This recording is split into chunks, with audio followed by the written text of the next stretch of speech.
8ാം class Kerala പാഠാവലി unit 5-ലെ 3-ാമത്തെ അധ്യായമാണ് Joseph.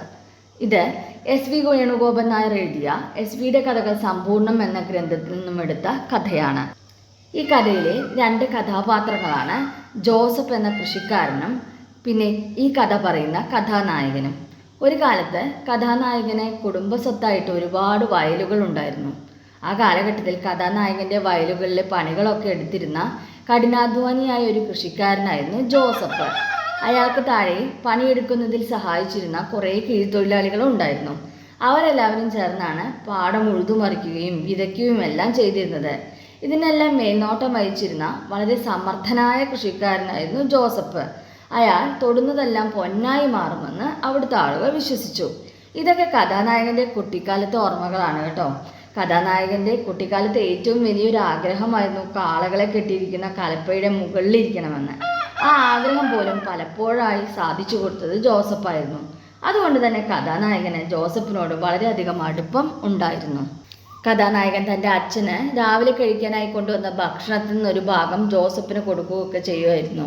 കഥാനായകൻ്റെ കുട്ടിക്കാലത്തെ മനോഹരമാക്കിയിരുന്ന ഒരു സൗഹൃദമായിരുന്നു ജോസഫുമായുള്ളത്. കാലം മാറിയപ്പോൾ കൃഷിയെല്ലാം മതിയാക്കി അവയെല്ലാം വിറ്റു. നിലം വിറ്റതോടെ കഥാനായകൻ്റെ വീടുമായി ജോസഫിന് വലിയ ബന്ധമൊന്നും ഇല്ലാതായി. കൃഷിപ്പണി ഇല്ലാത്തതിനാൽ പിന്നെ അവിടെയൊന്നും ജോസഫിനെ കാണാതായി. ജോലിയൊക്കെ കിട്ടി കഥാനായകൻ അന്യനാടുകളിൽ പോയിട്ട് ഒരുപാട് കാലം കഴിഞ്ഞ് നാട്ടിലേക്ക് തിരിച്ചു വരികയാണ്. അപ്പോൾ ഈ ജോസഫിനെ കുറിച്ച് ഓർക്കുകയാണ്.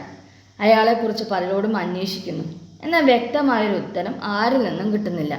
ഇവിടെ എങ്ങാനും കാണും എന്നൊരു തരത്തിൽ ഒരു അപ്രധാന വസ്തുവിനെ എങ്ങനെ കാണുക, അതുപോലെയാണ് എല്ലാവരും ജോസഫിനെ കുറിച്ച് പറഞ്ഞത്. കൃഷിയില്ലാതായതോടെ ജോസഫിൻ്റെ ജീവിതത്തിൻ്റെ തിളക്കവും കെട്ടടങ്ങിയെന്ന് കഥാനായകൻ മനസ്സിലാക്കി.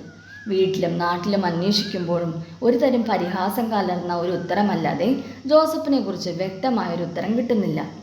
ഒരു കാലത്ത് പാടത്ത് 100 മേനി കൊയ്യാൻ സമർത്ഥനായ കൃഷിക്കാരനായിരുന്നു. അത്രയും കഴിവ് ഈ ജോസഫിനുണ്ടായിരുന്നു. അതാണ് ജോസഫിന് വിലയും നിലയും ഒക്കെ ഉണ്ടാക്കി കൊടുത്തത്. കൃഷിയല്ലാതെ മറ്റൊന്നും ജോസഫിന് അറിയും ചെയ്യില്ലായിരുന്നു.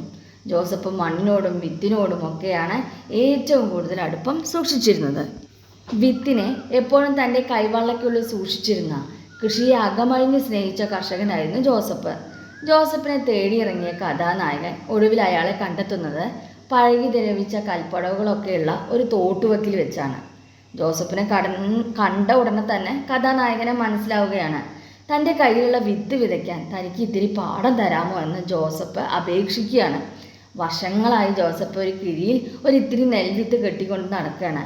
അത് വിതയ്ക്കാൻ ഒരു ഇത്തിരി നിലമാണ് അയാൾക്ക് വേണ്ടത്. അത് അയാൾ കഥാനായകനോട് ചോദിക്കുന്നു. കൃഷിയുമായി ജോസഫ് സൂക്ഷിച്ചിരുന്ന ആത്മബന്ധമാണ് ഇവിടെ നമുക്ക് കാണാനാവുന്നത്. ഇത്തിരി നിലം തരാമോ എന്ന് ചോദിച്ച് അയാൾ പൊട്ടിക്കരയുകയാണ്. അതെല്ലാം കണ്ട് കഥാനായകൻ എന്ത് ചെയ്യണമെന്നറിയാതെ അന്തം വിട്ടു നിൽക്കുന്നു. ഒരു കാലത്ത് കൃഷി ചെയ്തിരുന്ന സ്ഥലങ്ങളെല്ലാം റബ്ബർ തോട്ടങ്ങളും അക്ലേഷ്യ വനങ്ങളും ഒക്കെ ആയിട്ട് തീർന്നിരിക്കുകയാണ്. അവിടെയൊന്നും ഇപ്പോൾ നെല്ല് വിതയ്ക്കാൻ സാധിക്കില്ല. കഥാനായകനാവട്ടെ ഇപ്പോൾ പാടവും പറമ്പും ഒന്നുമില്ലെന്നും അതെല്ലാം വിറ്റുപോയി എന്നും നേരത്തെ തന്നെ കഥയിൽ പറയുന്നുണ്ട്. കൃഷിക്ക് വേണ്ടി ജീവിതം ഒഴിഞ്ഞുവെച്ച ജോസഫിൻ്റെ മുമ്പിൽ എന്ത് പറയണമെന്നറിയാതെ കുഴങ്ങുന്ന കഥാനായകനെയാണ് നാം കാണുന്നത്. ജോസഫ് എന്ന കഥാപാത്രം ഒരു കാലത്ത് കൃഷിക്ക് വേണ്ടി ജീവിതം ഒഴിഞ്ഞുവെച്ച നിഷ്കളങ്കമായ കർഷകരുടെ പ്രതിനിധിയാണ്.